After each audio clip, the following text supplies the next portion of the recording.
02410065. Nah, di sini saya berperan sebagai pembawa acara atau host dalam podcast kali ini yang berjudul Taman Siswa. Baik, perkenalkan nama saya Muhammad Aidil Fitriandi dengan NIM E1B02410068. Di sini saya sebagai narasumber pada podcast hari ini. Perkenalkan nama saya Ismi Drabayani dengan NIM E1B02410057. Di sini saya sebagai narasumber di podcast kali ini. Semuanya, perkenalkan nama saya Najwa Malia Hasubi dengan NIM E1B02410072. Di sini saya sebagai narasumber di podcast kali ini. Baik, perkenalkan nama saya Peter Putra dengan NIM E1B024163 dari kelas C. Di sini saya sebagai narasumber dari podcast yang bertema Taman Siswa dari kelompok 4.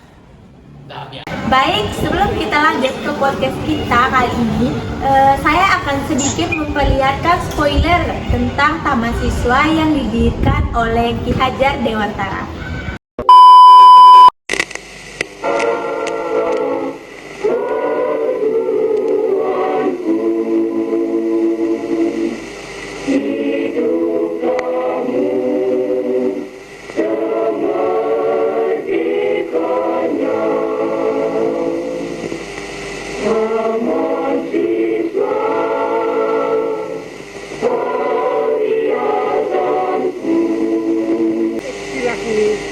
Kita dengar, tapi mungkin kebanyakan orang tidak mengetahui bahwa ini adalah istilah yang berasal dari Taman Siswa. Ketika Taman Siswa berdiri di tahun 1922, maka ada satu ucapan dari presiden kita yang pertama, marhum Sutatmo Sriyokusumo, yang ditulis dalam karangan dalam bahasa Belanda yang berbunyi, demokrasi zonder leiderschap is een ramp voor het volk. Dan ini lalu kita jelaskan di dalam beberapa ceramah yang kita adakan. Demokrasi yang tidak dipimpin oleh kebijaksanaan, itu berarti tiap-tiap orang merasa boleh berbuat semau-maunya. Dan karenanya akibatnya tidak lain daripada kekacauan. Kita mengadakan istilah itu oleh karena di Eropa ada tradisi yang menetapkan bahwa di dalam rapat-rapat, di dalam pemilihan umum, maka separuh dari jumlah suara tambah satu, itulah yang dimenangkan. Bukan kebijaksanaan, bukan kebenaran, akan tapi hanya jumlah suara. Jadi kalau jumlah suara itu lebih daripada separuh, itulah yang dianggap menang. Itu tradisi di Eropa. Dan dengan sengaja tradisi itu kita pecahkan. Tapi sebenarnya ada pula langkah-langkah demokrasi yang kita adakan.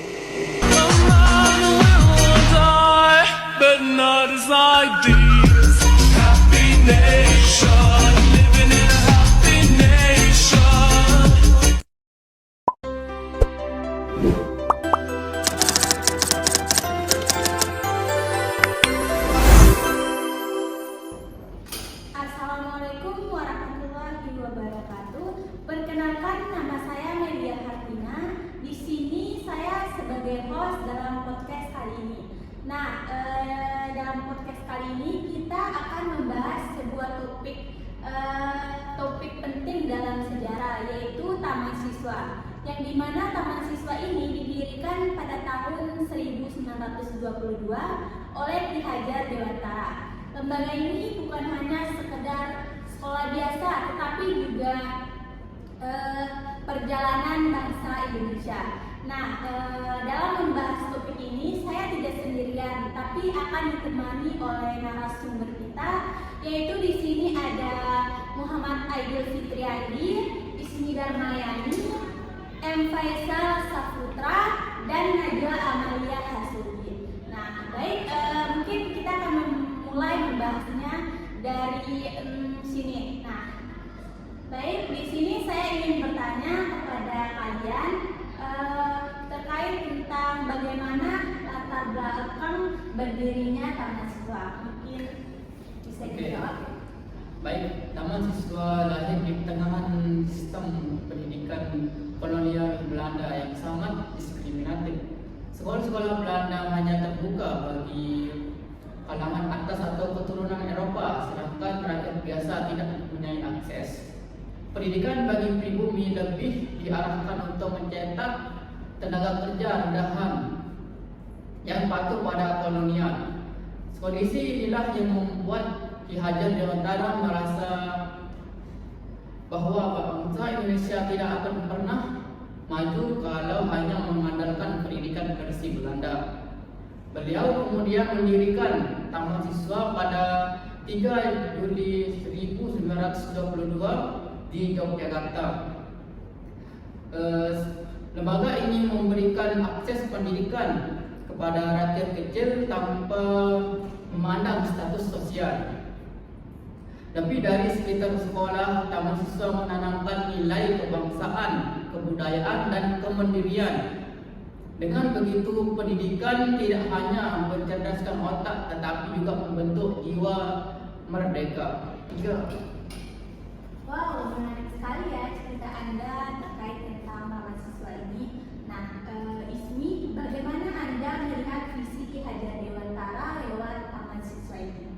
Nah, menurut saya Ki Hajar Dewantara punya visi luar biasa jauh ke depan. Beliau melihat bahwa perjuangan politik bisa ditekan oleh Belanda, tapi kalau rakyat sudah cerdas dan sadar, kolonialisme akan runtuh dengan sendirinya. Nah, karena itu Taman Siswa tidak hanya mengajarkan baca tulis, tetapi juga menanamkan rasa percaya diri, semangat nasionalisme, dan keberanian melawan penindasan. Nah, itu juga buat saya kagum. Taman Siswa itu menolak campur tangan kolonial dalam kebudayaan. Itu berarti sekolah itu benar-benar mandiri. Meski sulit dari sisi keuangan, justru disitulah letak kekuatan Taman Siswa itu. Pendidikan yang bebas dari pengaruh asing dan fokus membangun karakter bangsa. Prinsip inilah yang relevan hingga hari ini, bahwa pendidikan sejati adalah pendidikan yang memerdekakan. Oke, kalau menurutmu Andi, kenapa Taman Siswa lebih memilih jalur pendidikan dibandingkan dengan jalur politik seperti Syarikat Islam? Baik, kalau menurut saya melihatnya itu jalur pendidikan itu dipilih karena sifatnya lebih tahan lama. Perlawanan politik bisa dibubarkan, organisasi bisa dibatasi, tapi pendidikan melahirkan generasi baru yang sadar kebangsaan. Jadi meskipun jalurnya lebih sunyi, efeknya jauh lebih panjang. Itulah kejeniusan Ki Hajar Dewantara. Selain itu, saya merasa Taman Siswa itu seperti pabrik kader atau bangsa. Dari sekolah ini lahir tokoh-tokoh yang kelak berperan dalam pergerakan nasional. Jadi walaupun tidak seramai Syarikat Islam dalam menggerakkan massa, Taman Siswa membentuk pemimpin-pemimpin yang membawa bangsa ini menuju kemerdekaannya. Oke, baik. Yang sudah dijelaskan oleh saudara Andi sudah jelas ya. Nah, di sini saya akan beralih ingin bertanya kepada saudara Najwa. Misalkan kalau dibandingkan dengan Syarikat Islam, apa persamaan dan perbedaannya dengan Taman Siswa? Persamaannya itu baik Taman Siswa maupun Syarikat Islam sama-sama menolak penjajahan dan ingin membangkitkan kesadaran bangsa. Bedanya Syarikat Islam itu bergerak di dalam politik dan ekonomi dengan basis umat Islam, sementara Taman Siswa bergerak lewat pendidikan dan berbasis kebudayaan. Jadi pendekatannya itu berbeda, tetapi tujuannya sama, yaitu membebaskan bangsa dari penindasan. Perbedaannya juga terlihat dari basis masanya. Syarikat Islam memiliki anggota luas dari pedagang sampai rakyat jelata. sedangkan taman siswa lebih fokus pada pelajar dan keluarga terdidik. Akibatnya Sarekat Islam itu cepat populer, sementara taman siswa lebih dalam tapi sempit. Namun kelebihan taman siswa adalah konsistensi pada jalur pendidikan sehingga hasilnya lebih bertahan lama. Oke, baik. Di sini saya ingin bertanya sekali lagi ya terkait tentang apakah ada keterbatasan dan kelebihan terbesar dalam taman siswa ini? Ada. Yang paling berat adalah tekanan politik. Pada tahun 1932, Belanda mengeluarkan ordonansi sekolah liar yang mewajibkan sekolah non pemerintahan tak izin. Ini jelas untuk melemahkan taman siswa. Selain itu, keterbatasan dana juga menjadi masalah karena mereka menolak bantuan kolonial. Akibatnya fasilitas seadanya dan kesejahteraan guru minim. Tapi di balik itu ada kelebihan luar biasa.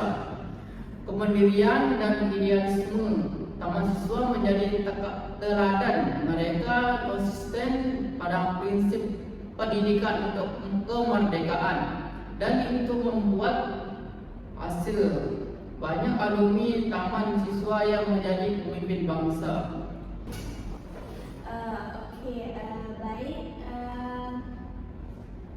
Hari ini bagaimana dengan masa kini? Apakah ada pembelajaran yang bisa kita dapat dalam sejarah taman siswa ini? Pelajaran misalnya yaitu pendidikan harus memerdekakan, bukan mengekang. Jangan sampai sekolah hanya mengejar nilai atau angka kelulusan, tapi lupa menanamkan karakter. Taman siswa mengajarkan bahwa pendidikan sejati adalah yang membuat manusia percaya diri, menghargai budayanya, dan berani menghadapi tantangan zaman. Kalau hari ini kita masih melihat pendidikan yang cenderung pragmatis, seharusnya kita kembali ke semangat taman siswa. Pendidikan bukan soal menghasilkan pekerja, tapi soal membentuk manusia yang utuh. Oh, wow. Dari diskusi kita kali ini sangat luar biasa ya apa yang disampaikan oleh narasumber kita ini. Nah, jadi hari ini benar-benar membuka wawasan kita. Kita itu bisa belajar bahwa taman siswa itu lahir dari diskriminasi pendidikan dari kolonial. Nah, perjuangan lewat jalur pendidikan itu ternyata punya persamaan dan perbedaan dengan Sarekat Islam ya. Dan juga dari situ kita tahu bagaimana dari pendidikan taman siswa itu kita tahu menghadapi keterbatasannya, tapi juga punya kelebihan yang sangat besar ya. Intinya pendidikan itu adalah jalan menuju kemerdekaan. Wow, tepuk tangan dulu ya untuk kita ini. Baik, terima kasih kepada narasumber kita di sini, Muhammad Aidil Fitriani, Najwa Amalia Hasubi, M. Faisal Saputra, dan Ismi Darmayani. Baik. Nah, dan untuk pendengar sekalian, semoga kita bisa meneruskan semangat Ki Hajar Dewantara dan bisa menjadikan pendidikan sebagai sarana untuk memerdekakan bangsa sampai baik. Maaf ya. Jadi untuk menjadikan pendidikan sebagai sarana memerdekakan bangsa. Nah, terima kasih ya untuk episode kali ini. Sampai jumpa di episode berikutnya.